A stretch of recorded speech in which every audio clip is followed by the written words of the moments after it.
Good morning students. आज के इस वीडियो लेक्चर में मैं आपका स्वागत करता हूं। जैसे कि आपका चैप्टर ट्रिग्नोमेट्री फिलहाल मैं आपको टीच करा रहा हूं। इस चैप्टर में एक्सरसाइज 3.1 और इस चैप्टर की थ्योरी मैंने आपको अभी हाल में टीच कराई थी। आज मैं आपके सामने लेकर के आया हूं बच्चों एक्सरसाइज 3.2 के क्वेश्चनों का सॉल्यूशन। इन क्वेश्चनों का सॉल्यूशन कैसे निकाला जाता है इस पर मैं आपसे बात करने वाला हूं।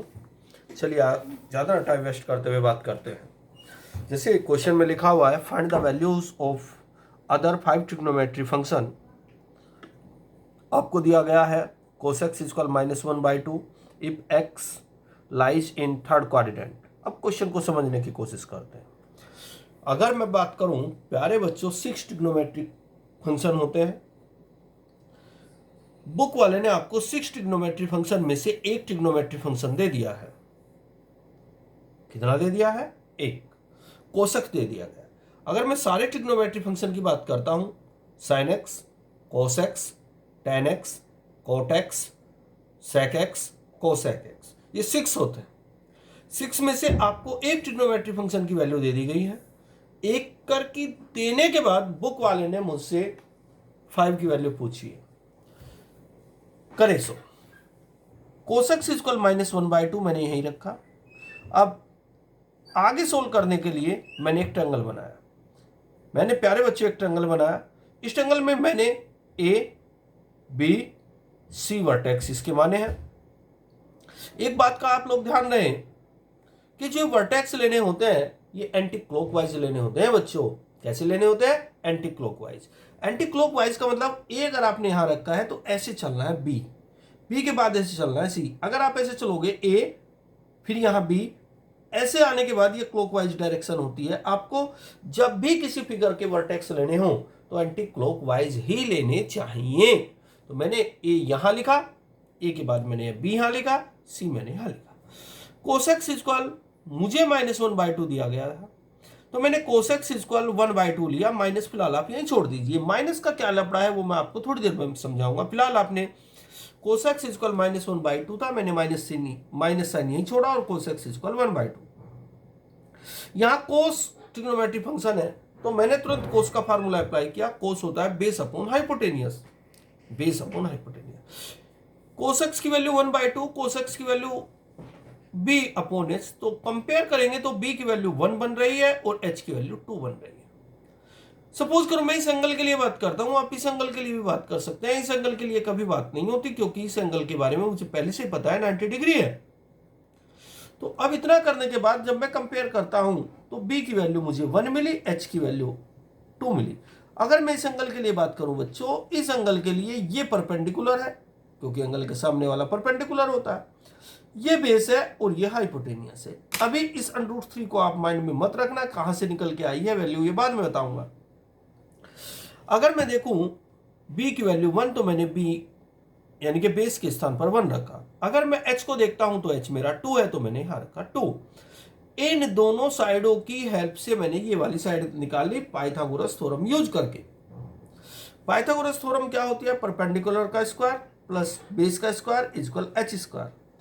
परपेंडिकुलर मेरा कितना है निकालना है, ये बाद में वैल्यू आई, बाद में रखी गई वैल्यू है।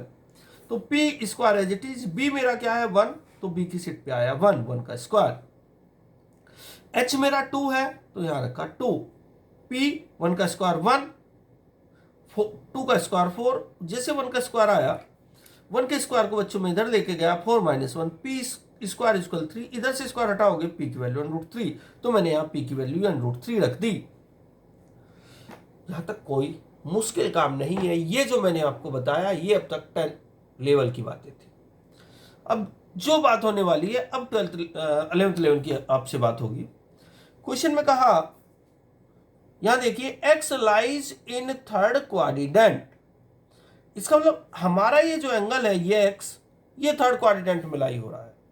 कोसेक्स मुझे दिया गया है, सपोज करो मुझे साइन एक्स निकालना है तो साइन एक्स का फार्मूला होता है बच्चों परपेंडिकुलर अपॉन हाइपोटेनियस। तो यहां लिखा परपेंडिकुलर अपॉन हाइपोटेनियस। अब यहां आपको साइन ऐसे लगाना है, आपको देखना है sine x sine x third quadrant में प्लस होता है कि माइनस होता है? अगर मैं थर्ड क्वाड्रेंट में साइन एक्स को देखूं तो थर्ड क्वाड्रेंट में साइन एक्स नेगेटिव होता है, तो मुझे यहां नेगेटिव का साइन लगा देना है। सर थर्ड क्यों? क्योंकि बुक में कहा गया है x lies in third quadrant, इसलिए साइन एक्स की वैल्यू -√3/2 आई।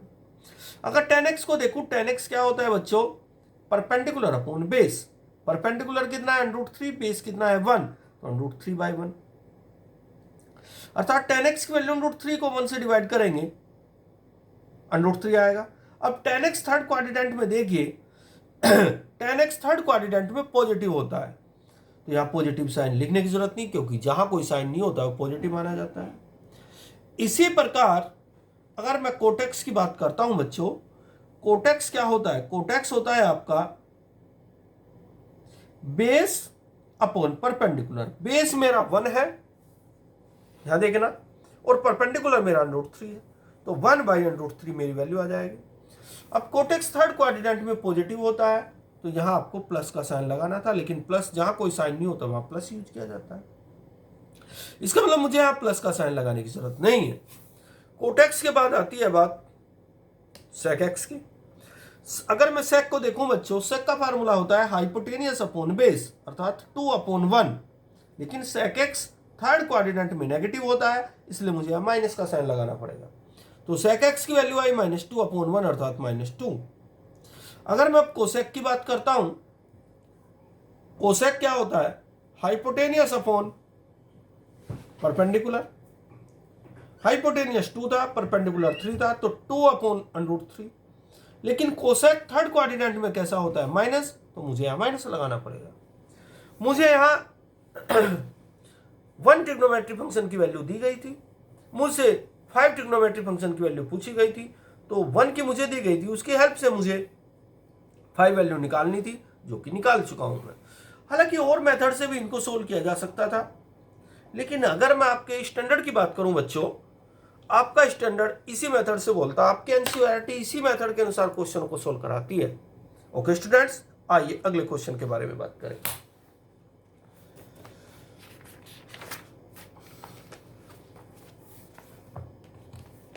इसके बाद बच्चों मैंने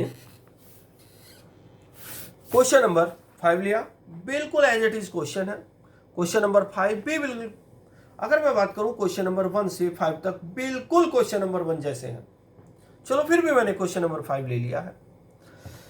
क्वेश्चन में कहा 10x की वैल्यू -5/3 दी गई है। अब की बार x lies in second quadrant, यानी कि हमारा जो एंगल है वो सेकंड क्वाड्रेंट में लाई कर रहा है। तो एक ट्रिग्नोमेट्री फंक्शन की वैल्यू देकर के 5 ट्रिग्नोमेट्री फंक्शन की वैल्यू मुझसे पूछी गई है, उसी मेथड से मैं क्वेश्चन को सोल्व करूंगा। सबसे पहले मैं एक ट्रायंगल बना लूंगा। ए मैंने यहां लिखा, बी मैंने यहां लिखा, सी आप एक कहीं भी लिख सकते हैं, आपकी मर्जी है, लेकिन जहां भी वर्टेक्स लिखें ये एंटी क्लॉकवाइज चलने चाहिए।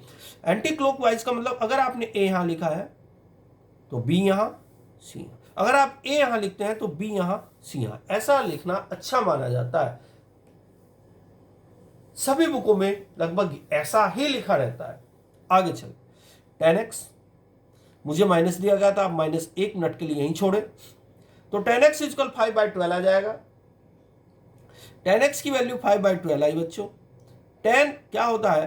परपेंडिकुलर अपॉन बेस, तो परपेंडिकुलर 5 है, बेस मेरा 12 है। अब मैंने इन दोनों में पाइथागोरस यूज की, ये मेरा परपेंडिकुलर आया बच्चों, ये मेरा बेस आया। अब जैसे मैं पाइथागोरस यूज करता हूं तो ये हाइपोटेनियस निकल करके आपका बाहर आ जाएगा। In triangle A B C hypotenuse square equal p² + b²। h जो कि निकालना है, p कितना है 5 का स्क्वायर 25 आ जाएगा, b कितना है 12 का स्क्वायर 144 आ जाएगा। 25 ये 144 ये 169, इधर से स्क्वायर हटेगा 169 का अंडरूट हो जाएगा, तो जो हाइपोटेनियस है वो 13 आ जाएगा। तो मैंने हाइपोटेनियस के स्थान पर 13 रखा। 10x दिया गया है, तो इसका मतलब मुझे sin x निकालना है, cos x निकालना है, cot x निकालना है, sec x निकालना है, cosec x। अगर sin x के बारे में बात करूं, sin x होता है बच्चों, sin x होता है परपेंडिकुलर अपॉन हाइपोटेनियस, अर्थात 5/13।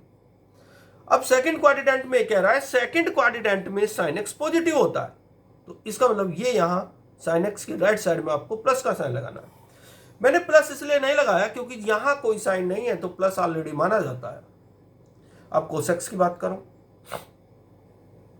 अगर मैं कोसेक्स की बात करूं बच्चों, कोसेक्स होता है बेस अपॉन हाइपोटेनियस, अर्थात 12/13, तो 12/13 आ जाएगा। लेकिन कोस सेकंड क्वाड्रेंट में कोस सेकंड क्वाड्रेंट में नेगेटिव होता है, तो मुझे माइनस का साइन लगाना पड़ेगा, तो कोसेक्स -12/13। tan x जो कि मुझे दिया ही गया है, अब कोटेक्स निकालना है।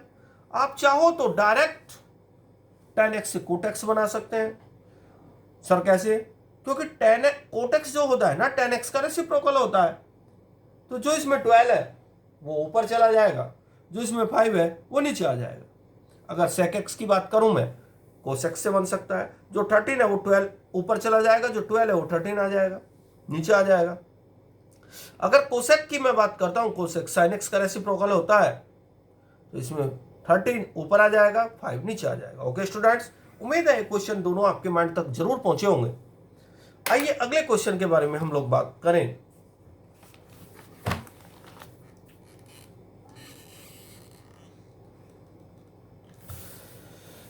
पहले 5 क्वेश्चन प्यारे बच्चों एक जैसे क्वेश्चन।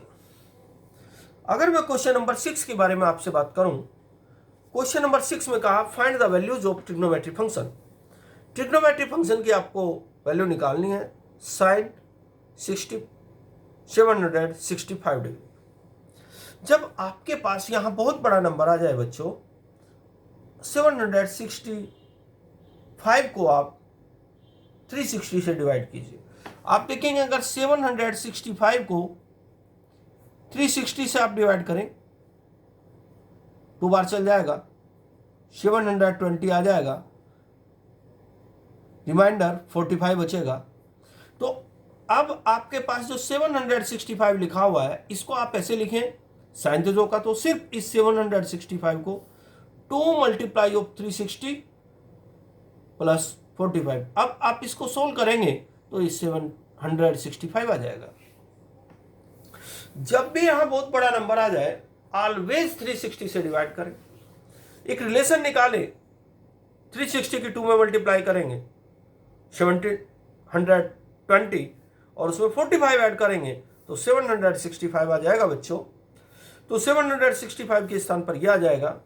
अब एक फार्मूला होता है, मैंने आपको बताया था, sine n into 360 plus theta, इसकी वैल्यू साइन थीटा होती है। अब आप इसकी कंपेयर कीजिए, थीटा के स्थान पर कौन आया, 45 डिग्री आया बच्चों, तो यहां साइन 45 डिग्री हो जाएगा और साइन 45 डिग्री की वैल्यू 1/√2 होती है। अब इस एक्सरसाइज के बच्चों बाकी क्वेश्चन आपको एज इट इज सोल्व करने हैं।